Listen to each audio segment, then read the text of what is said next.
Olá você, seja muito bem-vindo a mais um comentário da lição.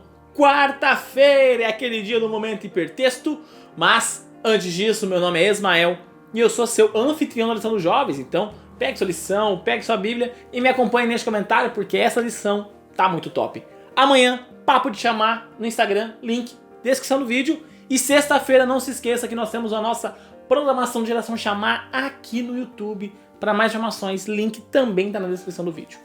Como eu disse, quarta-feira é aquele dia do momento hipertexto, ou seja, é aquele dia que nós temos textos que correlacionam com o texto ou com o tema principal da semana, e nós temos também a nossa rede semântica. E a rede semântica desta semana, quando nós olhamos todo o contexto, a palavra é conflito. Quais são as palavras que você associa com a palavra conflito? Poste lá no seu Instagram, marque o @geração chamar e o @Ismael_Nunes para que eu possa ver o que você acha, qual é a sua rede semântica quando você olha para a palavra conflito. E hoje eu quero ler com você o nosso texto de apoio, alguns versos do nosso texto de apoio, que é o nosso texto-chave que está lá em Romanos capítulo 8. Então Romanos capítulo 8. Nós vamos ler alguns versos e fazer algum contraponto entre um e outro, olhando da perspectiva entre a carne e o espírito.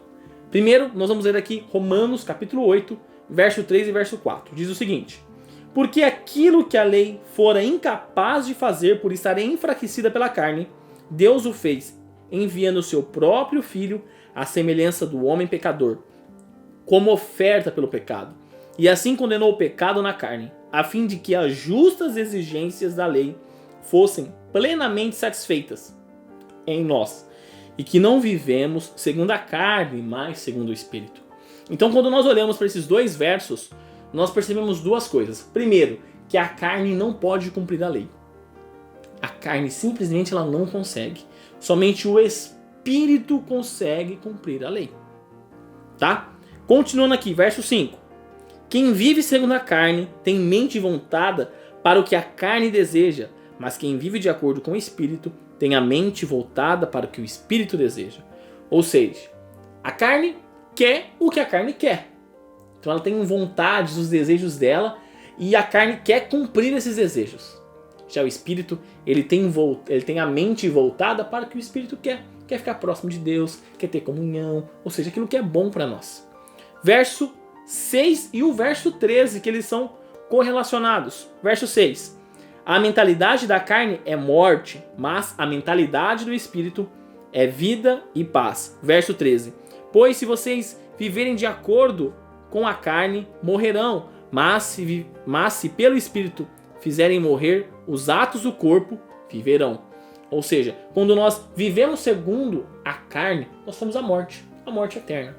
Mas quando nós vivemos de acordo com o Espírito, nós temos a vida eterna. Verso 7. A mentalidade da carne é inimiga de Deus, porque não se submete à lei de Deus, nem pode fazê-lo. Ou seja, a carne ela é inimiga de Deus, totalmente inimiga. A carne não quer ficar próxima de Deus. Já o Espírito, ele ama Deus. O Espírito quer estar sempre do ladinho, conectado, pertinho, vivendo do ladinho com Deus para todo sempre. Verso 8 diz o seguinte: quem é dominado pela carne não pode agradar a Deus. Ou seja, quando nós fazemos aquilo que a carne quer, nós não estamos agradando a Deus. Quando nós somos levados pelos nossos impulsos, pelos nossos desejos da carne, nós não conseguimos agradar a Deus. Mas quando nós somos levados pelo Espírito, nós fazemos aquilo que o Espírito quer, aí sim nós agradamos a Deus. E o verso 9 e o verso 14, que também são correlacionados, eles dizem o seguinte: entretanto, vocês não estão sob o domínio da carne, mas do Espírito, se de fato o Espírito de Deus habita em vocês. E se alguém não tem o Espírito de Cristo, não pertence a Cristo. Verso 14. Porque todos os que são guiados pelo Espírito de Deus são filhos de Deus. Ou seja, quando nós somos levados pela carne, isso é uma coisa pesada que Paulo fala. Ele está dizendo o seguinte: que eu e você não somos filhos de Deus. Por quê? Porque nós não estamos querendo ficar próximo de Deus. Nós estamos usando o nosso livre-arbítrio para ficar longe de Deus. E Deus ama a gente tanto que Ele deixa. Ele fala assim, tudo bem, meu filho, você não quer ficar comigo? Tá certo. Tá tudo bem. Você tá optando pela sua decisão. Só que quando nós vivemos de acordo com o Espírito, nós somos sim filhos de Deus. Nós somos sim que Deus fala assim, você quer viver comigo para sempre? Então chega mais, meu filho, que eu também quero você vivendo comigo para sempre. Então Paulo, ele é muito direto. Paulo, ele é muito específico. Eu acredito que esse é um dos textos mais pesados do Novo Testamento, quando ela fala desse contraponto entre a antiga aliança, que é aquela vontade de você fazer o que você quer fazer, quando ele fala ali sobre os desejos da carne e o desejo do espírito. Para mim é um dos textos mais pesados, só que é a mais pura realidade.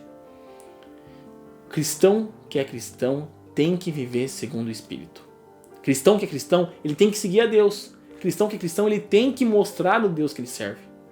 Agora, a pessoa que se diz cristã, mas faz tudo, exatamente tudo, e absolutamente tudo aquilo que Deus fala que é errado, não tem como ele chamar de cristão. Só que é o seguinte, não é porque você está num caminho que você não tem volta.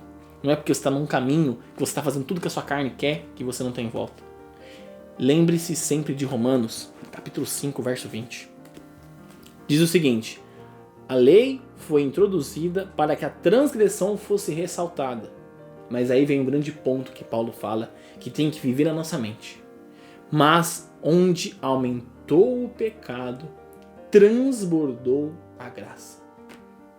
Então, meu jovem, minha jovem, você está no caminho aonde está seguindo as vontades do corpo. Lembre-se disso. Teu pecado está grande? Tá. Mas a graça ela é ainda maior. A graça está transbordando. Deus está implorando para você voltar para Ele. Deus está implorando o seu desejo de ficar junto com Ele. E cabe a você decidir se você quer aceitar isso ou não. Então, neste momento, feche seus olhos e ore comigo. Querido amado Deus, obrigado, Pai, por mais um dia. Pai, eu sei que nós estamos numa situação delicada, num conflito interno entre a carne e o espírito. E quando Paulo relata isso, ele parece pesado, mas ele serve como um lembrete para nós que quando nós seguimos a carne, nós infelizmente estamos decidindo pelo lado do inimigo. Quando nós estamos decidindo pela carne, nós estamos decidindo não ficar junto de Ti, Pai. Mas, Pai, quando nós estamos perdidos, o Senhor nos lembra que onde o pecado está grande, a sua graça ela está ainda maior. Então, Pai, se tiver alguém aqui que está me ouvindo, que está perdido, sem direção, que o Senhor a ajude a entender que a graça está alcançando ela. E, Pai, que o Senhor nos ajude nas nossas lutas, nos nossos pecados acariciados, na nossa luta, na nossa batalha espiritual dentro de nós, para que nós possamos deixar a carne de lado e possamos viver e ouvir sempre o Espírito.